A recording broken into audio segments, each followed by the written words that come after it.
सम्मेलन और यदुवंशी सेना विस्तार कार्यक्रम में भाग लेने हेतु बिहार राज्य के नवादा जिले में आए हुए हैं। और यहाँ पे नवादा जिला के नवनियुक्त जिलाध्यक्ष, इधर देखिए प्रतीक यादव जी बैठे हुए हैं, और इधर नवादा जिले के नवनियुक्त युवा जिलाध्यक्ष प्रिंस बाबू यादव जी इधर बैठे हुए हैं। ये दोनों जो साथी हैं, आज इनकी नियुक्ति हुई है, मनोनयन हुई है यदुवंशी सेना के जिलाध्यक्ष के रूप में और युवा जिलाध्यक्ष के रूप में। सर, जो यदुवंशी सेना आप नवादा में विस्तार कर रहे हैं, इसका आपका आगे का लक्ष्य क्या होगा? बिहार में या हिंदुस्तान में सिर्फ इतनी ही तक हमारी जो सोच है या हमारा उद्देश्य है विस्तार करना, ये नहीं है। ये पूरे देश से लेकर के विदेशों तक, क्योंकि हमारे समाज के जो लोग हैं वो इस पूरी धरती के विभिन्न हिस्सों में, विभिन्न देशों में रहते हैं, वहाँ रोजगार करते हैं, काम करते हैं, नौकरी करते हैं। तो उन्हें भी एहसास हो सके कि जब उनके साथ भी किसी प्रकार की जब कोई प्रॉब्लम जब आएगी तो उनका भी एक संगठन है जो कि उनके लिए बिल्कुल मजबूती के साथ उनके कदम से कदम मिला करके साथ चलेगी और साथ खड़ी रहेगी। लॉज की जो मांग हो रही है उस पर आप क्या कहना चाहते हैं? बिल्कुल एक सटीक मांग है और जायज मांग है।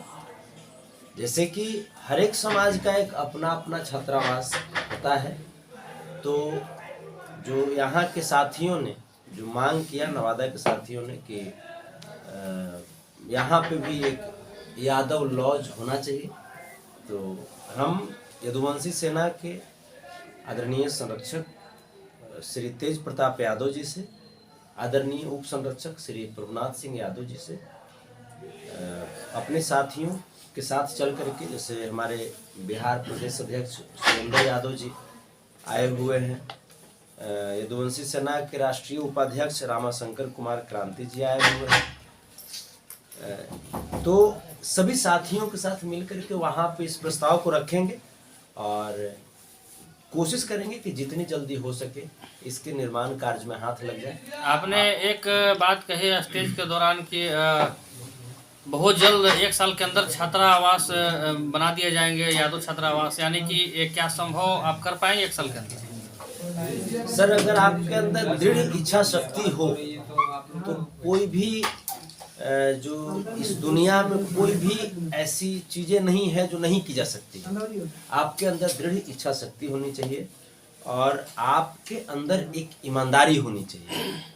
तो हमें जहाँ तक अपने अंदर महसूस होता है, अपने संरक्षक महोदय के अंदर महसूस होता है, या अपने संगठन के जितने भी पदाधिकारी हैं उनके अंदर की जो भावनाएं हैं जो हम महसूस करते हैं, बिल्कुल निष्ठा, ईमानदारी और पूरी तत्परता से हम लोग लग करके समाज को जो मजबूती प्रदान करने की कोशिश कर रहे हैं, तो निसंदेह ये जो छात्रावास है ये 1 साल के अंदर, अगर हम, इसलिए हमने कहा मंच के दौरान कि देखिए हमारी जो ये आम आवाम की सरकार है, ये शोषितों की सरकार है, तो इस सरकार को कोशिश करते हैं वैसे लोग जो सामंतवादी विचारधारा के हैं, जो कि मनुवादी विचारधारा के हैं, वो कोशिश करते हैं कि शोषितों की आवाज़ को उसको दबा दें, शोषितों की सरकार को दबा दें, तोड़ दें। तो अगर हमारी सरकार सतत जारी रहे तो ये तो सरकार की तरफ से कार्य हो जाएंगे, निसंदेह हो जाएंगे। अगर जो कुछ सामंतवादियों की, कुछ मनुवादियों की जो षड्यंत्र हैं वो हमारे सरकार के साथ अगर खेला जाएगा और उसमें वो अगर सफल हो गए, तो उसके बावजूद हमारे जो समाज के जो लोग हैं, जो ओबीसी, एससी, एसटी, अल्पसंख्यक समाज के लोग, हम लोग 86% में इतनी ताकत है कि अगर 1 रुपया भी अगर चंदा लें, अगर एक घर पे 1 रुपया भी चंदा लें, तो ये बहुत मामूली सी चीज़ है। और एक छात्रावास क्या कि हर पंचायत में छात्रावास भी बन सकता है, इतनी हमारी ताकत है। आपने हर एक गांव में भगवान श्री कृष्ण का मंदिर बनाने की घोषणा की, ये कब आप इस काम को आप कब से शुरू कर देंगे और कब तक इस चीज़ का तैयारी? अभी तक 176 पंचायत का लिस्ट बन चुका है। 176 पंचायत का लिस्ट मेरे पास है।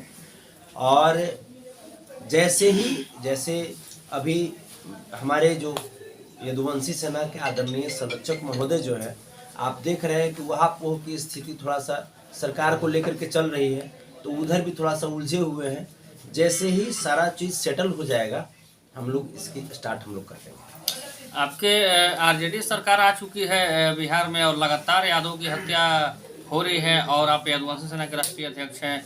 कोई आने वाला ऐसा कदम कौन सा आपका होगा जो कि यादव पर अत्याचार ना हो? सर लगातार कोशिश तो करते रहते हैं। जहाँ पे भी हमारे समाज के साथ, चाहे वो यादव समाज के भाई हों, चाहे वो हमारे बैकवर्ड समाज के हों, चाहे वो SC/ST समाज के हों, चाहे वो अल्पसंख्यक समाज के भाई हों, जहाँ कहीं भी इस तरह की बातें हम सुनने को आई है, यदुवंशी सेना वहाँ पहुँचने का कार्य किया है।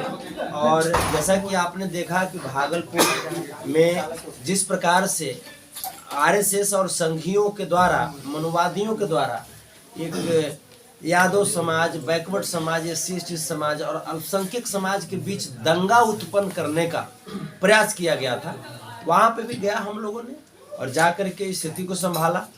उसके बाद ये जो संघी जो लोग हैं, संघी मानसिकता के जो लोग हैं, मनुवादी मानसिकता के लोग, सामंतवादी मानसिकता के लोग, ये लोग कटिहार वाले जो नरसंहार हुए, जो एक मोहना ठाकुर ने जो किया था, उसको ये लोग दबाना चाह रहे थे। जो गोदी मीडिया, गोदी यूट्यूबर वाले लोग, वहाँ जा कर के हमने यदुवंशी सेना के एक पदाधिकारी के रूप में, समाज के एक बेटा के रूप में वहाँ जा कर के हमने उस आवाज़ को बुलंद किया। और आज आप देख रहे हैं कि सरकार की ही तत्परता है कि सरकार ने आवाज़ को सुनी और जो DGP महोदय जो RS भट्टी साहब को नियुक्त किया गया, और उसके बाद मोहना ठाकुर की जो माँ हैं, उनको षड्यंत्र रचने के आरोप में सलाखों के पीछे डाल दिया गया और मोहना ठाकुर गैंग के 4 शूटरों को जा कर के हमारे बिहार के जाबाज पुलिस अधिकारी, खुफिया विभाग के लोग सूरत से, गुजरात से पकड़ करके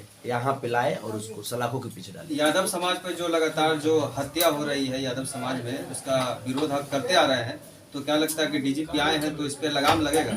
सर बिल्कुल लगाम लगेगा सर, क्योंकि आप देख रहे हैं कि जिस चीज को पिछले 10 सालों से यहाँ पे, पिछले 17 साल से सर डबल इंजन की सरकार थी, जिसमें मनुवादी लोग सत्ता में थे।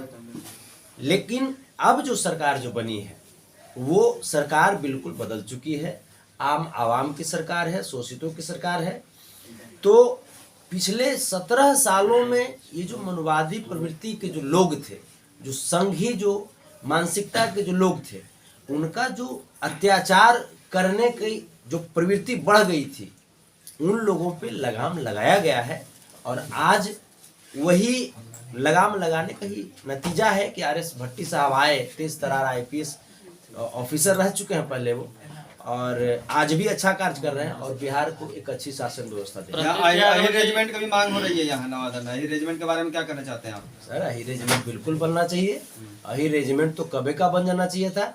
और हम तो सर, आप अहिर रेजिमेंट की बात कर रहे हैं, हम दिल्ली के प्रधानमंत्री वाले सीट पे हम अहिर प्रधानमंत्री बनाने का हम प्लानिंग रच चुके हैं, क्योंकि वहाँ पे भी हमारा जगह होना चाहिए। आपको भी अध्यक्ष बनाया गया है नवादा जिला का। नवादा जिले के लिए आप यदुवंशी सेना का अध्यक्ष बनकर क्या करेंगे आप?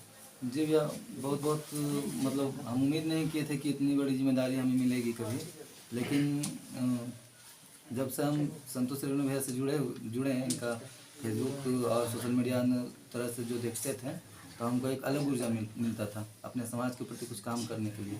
और शुरू से हर जो भी व्यक्ति है अपने समाज के प्रति कुछ ना कुछ करना चाहता है, तो उसी तरह से हम भी कुछ अपने समाज के लिए कुछ करना चाहते थे, लेकिन शुरू से उस तरह से हमको कोई मोटिव नहीं मिला। लेकिन जब से हम संतोष रेणु भैया का वीडियो और पेज से जुड़े थे, तब से एक अलग हिम्मत और ऊर्जा मिला।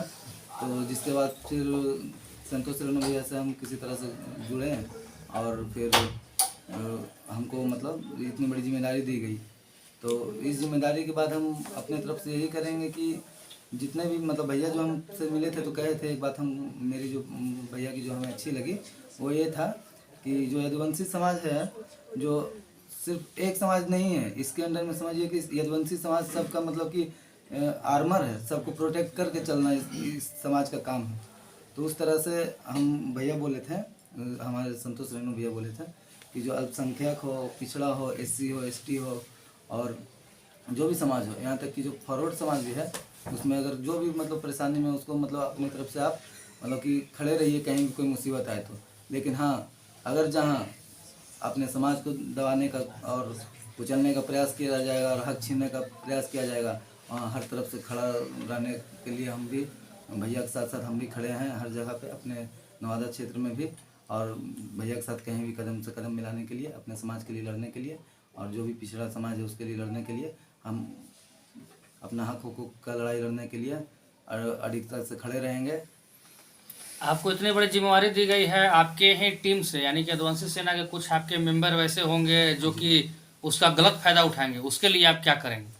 जी, सर्वप्रथम तो ऐसा है कि जितने भी युवा हैं वो मतलब अपने तरफ से कुछ गलत नहीं करना चाहते हैं, लेकिन अब अगर कभी इस तरह का कुछ बात हुआ तो उस तरह से कार्रवाई पे नहीं समझा लेंगे, फोटो से और फिर सोशल मीडिया से मतलब वीडियो बना के उसका साक्ष्य रखा जाए कि गलती किसकी है, कोशिश की जाएगी कि गलती ऐसी ना हो, क्योंकि हमारे वर्ग के सभी लोग लड़के जो भी हैं कभी मतलब ऐसा अपने तरफ से पहला प्रयास नहीं करते हैं, लेकिन हम लोग मतलब कि गलती करने पर कार्रवाई की जाएगी आपके द्वारा? जी बिल्कुल, अगर गलती अगर जायज़ है तो उसके लिए तो हर दोषी के लिए मतलब कुछ ना कुछ प्रावधान बनाया गया है। मेरा सवाल संतोष भैया से, अभी मंच पे आप बोल रहे थे कि कटिहार में मर्डर करने के बाद जो अपराधी हैं वो गुजरात भाग जाते हैं, गुजरात क्यों भाग जाते हैं, इसमें कुछ कहना चाहेंगे? सर, कहने की बात है, झारखंड इसलिए नहीं गए क्योंकि वहाँ भाजपा की सरकार नहीं है। बिहार से तो भागिए गए क्योंकि यहाँ शोषित की सरकार बन गई, आम आवाम की सरकार बन गई। उत्तर प्रदेश इसलिए नहीं गए क्योंकि वहाँ पे भाजपा की सरकार है, लेकिन अखिलेश यादव बड़ा सजग है इस मामले में कि हमारे यहाँ कोई आएगा तो उसको छोड़ेंगे नहीं। अब बताइए कि जहाँ मैंने मच्छर कहाँ जाएगा, जहाँ नाली रहेगा वहीं ना जाएगा। तो ये लोग जो गया वहाँ पे, इसको पता था कि वो तड़ीपारों का वो अड्डा है, वो लुटेरों का अड्डा है। पिछले लगातार कई एक दशकों से गुजरात में सामंतवादियों की सरकार है, तो ये लोग को पता था कि हमारा जोन कहाँ है, इसलिए गुजरात गया था। तो आपका कहना है कि जितने भी ताड़ीपार हैं वो गुजरात में ही जाके रहते हैं? लगभग। प्रिंस जी, आप अपने समाज के लिए नवादा जिला में क्या करेंगे, क्योंकि आपको भी जिम्मेवारी दी गई है संतोष यादव जी को? इसके लिए मैं तहे दिल से भैया को, संतोष भैया को मैं तहे दिल से पूरा आभार प्रकट करता हूँ अपना। मैं अपने अगर हमारे समाज से लोग जो जुड़े हैं, वैसे परेशान युवा लोग जो मतलब किसी प्रकार की परेशानियां में रहते हैं, मतलब कोई दिक्कत उनको होगा, ताकि हम अपने समाज को एकजुट साथ में लेकर के उनकी हर तरीके से मदद करने की प्रयास करेंगे, जो हमसे सक्षम हो सकेगा। जहाँ तक होगा उनकी हमेशा मदद करेंगे हम। चलिए, और साथ में रामशंकर यादव जी है, आप दोनों को अध्यक्ष बनाया गया है, आप लोगों के नेतृत्व में आप क्या कहना चाहेंगे? जी, सबसे पहले तो आपके न्यूज़ को और तमाम मीडिया साथी को मैं प्रणाम करता हूँ कि हमारे समाज की बातों को हर एक समाज और हर एक जहाँ से ऊर्जा मिलती है अपने समाज को दिखाने का आप लोग काम करते हैं। इसके लिए मैं आप लोगों को सभी को धन्यवाद देता हूँ। और इन लोगों को प्रिंस यादव जी युवा जिलाध्यक्ष और प्रतीक यादव जी जिलाध्यक्ष यदुवंशी सेना के उज्जवल भविष्य का मैं हार्दिक अभिनंदन स्वागत करता हूँ कि इतने मजबूत साथी हैं कि 12 बजे से इंतजार करते करते 6 बजे तक भी इतना इन लोगों के लिए और अपने समाज के लिए प्रेरित रहते हुए अभी तक अपनी भरपूर ऊर्जा के साथ खड़े हैं। इनके उज्जवल भविष्य की मैं कामना करता हूं और कदम से कदम कर किसी भी साथी को भी पूरे बिहार पूरे भारत में जो भी कष्ट हो माननीय राष्ट्रीय अध्यक्ष संतोष भैया को सूचित करें या हमको सूचित करें, चाहे जो भी हो सूचित करें, हम लोग को पूरी मजबूती से मजबूत तरीके से आपको न्याय दिलाने का काम करेंगे। बहुत बहुत धन्यवाद।